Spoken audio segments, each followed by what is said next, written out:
The world woke up this morning to fire. Not a metaphor, actual fire. A fuel tank near Dubai International Airport, one of the busiest airports on the planet, is burning right now after an Iranian drone strike targeted the area overnight. Emirates Airline sent emergency alerts to passengers, telling them to stay away from the airport entirely. Flights were suspended. Dubai police closed Airport Street and Airport Tunnel. Over 1,000 passengers were pushed down stairwells and herded into open assembly points outside the terminal. This is not a distant war zone. This is Dubai, the city where the world shops, flies, does business, and books five-star vacations. And it is now a target. The Gulf that the entire world depends on for its energy, its trade, and its economic survival is no longer safe. And the man sitting in the Oval Office is not projecting strength right now. He is begging other countries to come help him fix a crisis that he started. 16 days into this war, America is not winning. It is scrambling. Let us go back to where this began, because you need the full picture to understand today and what it means. On February 28th, the United States and Israel launched a coordinated military campaign against Iran under what has been called Operation Epic Fury. The strikes were surgical in the opening hours, targeting military infrastructure, command centers, nuclear facilities, and leadership compounds. Within those first hours, Supreme Leader Ali Khamenei was dead. His daughter, his son-in-law, his grandchild, and his daughter-in-law were killed alongside him. Iran's Chief of Staff, Abdul Rahim Mousavi, was killed. Defense Minister Aziz Nasserzadeh was killed. IRGC Commander Mohammad Patpour was killed. 40 senior Iranian officials were eliminated in the opening strikes alone. The Trump administration celebrated publicly. They said it would be over in weeks, possibly sooner. That was 16 days ago. Today, Iran has fired over 700 missiles and more than 3,600 drones at American and Israeli targets across the region. At least 1,444 Iranian civilians have been confirmed dead, with over 18,551 wounded. Victims include children as young as 8 months old. At least 10,000 residential homes in Tehran alone have been damaged or completely destroyed. 13 American soldiers are confirmed dead. 6 of them were crew members of a U.S. Air Force refueling aircraft that crashed in western Iraq. The plane had no ejection systems, no parachutes, no way out. Those 6 men burned. And yet, despite all of this, the war is not contracting. It is expanding, and it is expanding fast. Here is what makes today so significant and so explosive. Trump told NBC News in a phone interview that Iran wants to make a deal. He said the terms are not good enough yet. He said he is working with other countries on a plan to secure passage through the Strait of Hormuz. He acted calm. He acted confident. He acted like a man who had the situation in his hands. Then Iran's Foreign Minister Abbas Araghchi walked up to a camera and dismantled everything Trump said. Tehran never sought a ceasefire. Iran is ready for a long war. The strait is open, but closed to enemies. Those are not the words of a government that is considering surrender. Those are the words of a government that has already lost its supreme leader, its top generals, and thousands of its fighters, and has decided it will keep firing anyway. When a country absorbs that level of destruction and responds by intensifying its attacks, that tells you something critical. That tells you this war has no exit in sight. And now look at what is happening to Trump's coalition, because this is where the story becomes genuinely alarming. Trump told the world he is working with approximately 7 countries to secure the Strait of Hormuz. He called on China, France, Japan, South Korea, and the United Kingdom to send warships. He warned NATO that it faces a very bad future if American allies fail to assist.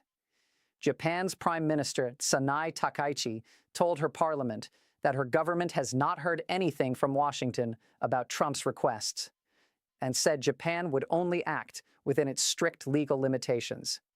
Australia announced it will not send ships to the strait. Germany's government stated clearly that the war has nothing to do with NATO, and that Germany will not participate in any effort to keep the Strait of Hormuz open by military means. Greece also said it will not engage in any military operations in the strait. China called on all sides to immediately stop military operations, which is diplomatic language for saying no.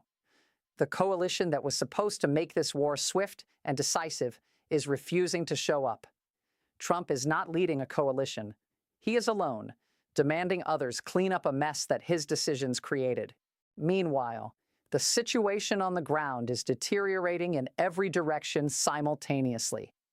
Israel told CNN it is planning to continue its military campaign for at least 3 more weeks. Israel is reportedly running critically low on ballistic missile interceptors. A cluster missile struck Tel Aviv streets on Sunday, injuring people in broad daylight. The IRGC has fired missiles at the U.S. Navy's 5th Fleet headquarters in Bahrain multiple times. Al Udeid Air Base in Qatar, housing thousands of American troops, has been struck by ballistic missiles. 2 missiles struck the perimeter of Ahmad al-Jaber Air Base in Kuwait, wounding 3 soldiers. Drones struck facilities at Kuwait International Airport and damaged part of its radar system. Iran launched 10 missiles and several drones against American forces at the UAE's Al Dhafra Air Base. The UAE air defense systems have now dealt with 298 ballistic missiles, 15 cruise missiles, and 1,606 drones since the war began. These are not small numbers. These are the numbers of a sustained, coordinated military campaign designed to make the entire Gulf region ungovernable for American forces and their partners. The economic destruction being caused by this war is unlike anything the modern world has seen in decades. Brent crude oil climbed to $106 a barrel, its highest level since July 2022. American gas prices have surged 24% since the war began. Formula One canceled both the Bahrain Grand Prix and the Saudi Arabia Grand Prix scheduled for April. Qatar's energy minister has publicly warned that if the conflict continues, Gulf producers may be forced to halt all exports and declare force majeure. The UN World Food Programme has warned that disruption to the Strait of Hormuz is already driving long-term global food price increases. Nearly 30% of the world's seaborne oil and gas trade moves through this single waterway. Over 150 tankers are now anchored in open Gulf waters, refusing to move. Tanker traffic through the strait has effectively dropped to 0. At least 16 vessels have been attacked in and around the strait since the war began. A Thai cargo ship was struck and set ablaze after ignoring IRGC warnings. 3 crew members from that vessel are still missing.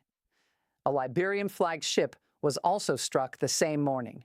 Trump stood before reporters and told oil tanker crews to show some guts and go through the strait.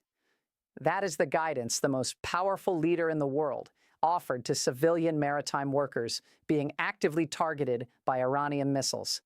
Show some guts.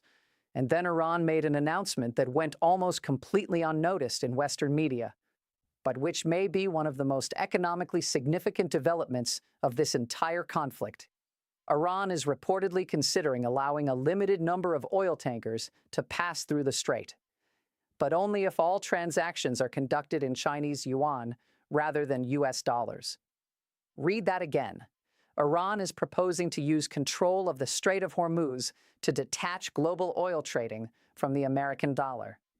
That is not just a military move. That is a direct attack on the foundation of American economic dominance that has existed since the end of World War II. If even a fraction of global oil trade shifts to yuan-based settlement, the consequences for American financial power are enormous, and they are permanent. The human cost inside Iran continues to climb, and it is being systematically understated. At least 1,444 civilians are confirmed dead. Over 18,551 have been wounded. Tehran's governor reported at least 10,000 residential homes damaged or completely destroyed. Toxic black rain, a term the World Health Organization is now using, has been reported over Iranian cities after strikes on fuel depots caused contaminated smoke to mix with rain clouds, producing dangerous precipitation. Prisoners inside Evin prison are receiving only limited food and water. Residential areas in Shiraz, the capital of Fars province, were struck. Iranian state media reported civilian workers were killed at non-military factories after the IRGC warned the U.S. to move its industries out of the Middle East. And now the new Supreme Leader Mojtaba Khamenei, reportedly wounded after surviving the initial strikes that killed the rest of his family, issued his first official statement from hiding. U.S. Defense Secretary Pete Hegseth claimed Mojtaba is likely disfigured. Trump publicly called him a lightweight and said he would not last long without Trump's approval.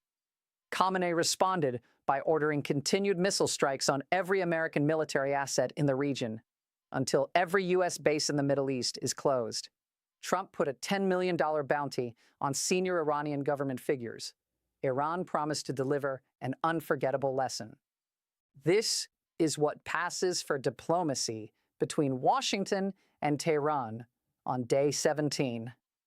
Back in Washington, the financial and political pressure is building to levels the Trump administration cannot ignore much longer. More than 250 American organizations have signed a formal letter demanding that Congress halt all funding for the war.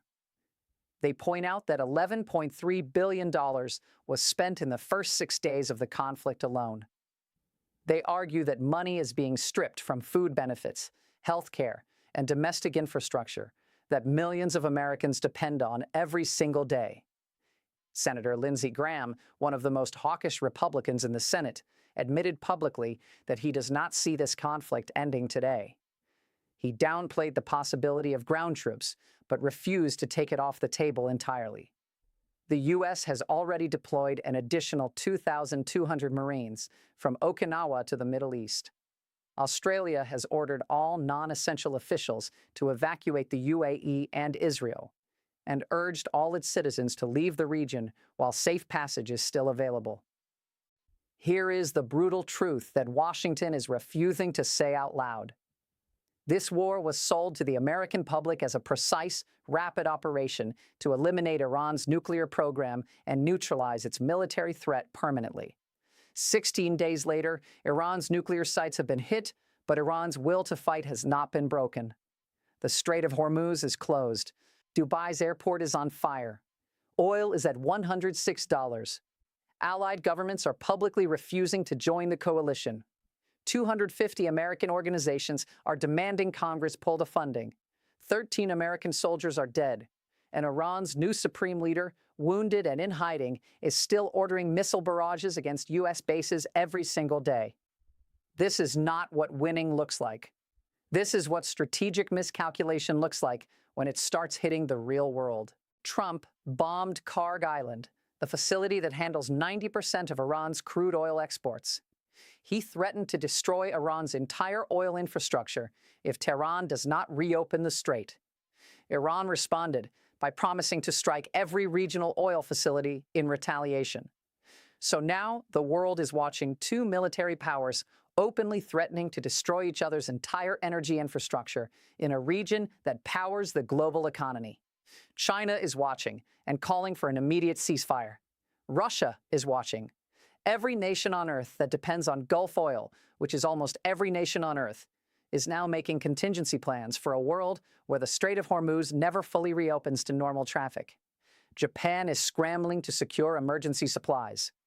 India has successfully negotiated passage for 2 of its gas tankers by going directly to Tehran, bypassing Washington entirely. India's foreign minister openly told the Financial Times that talking to Iran is yielding results for India. The world is not rallying behind America.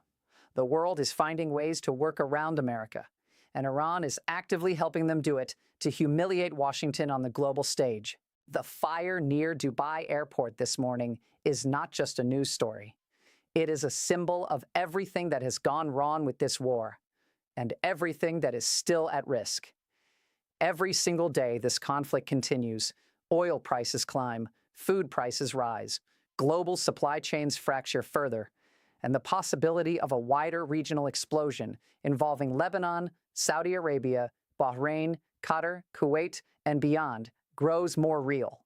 The question was never whether the world would feel the pain of this war.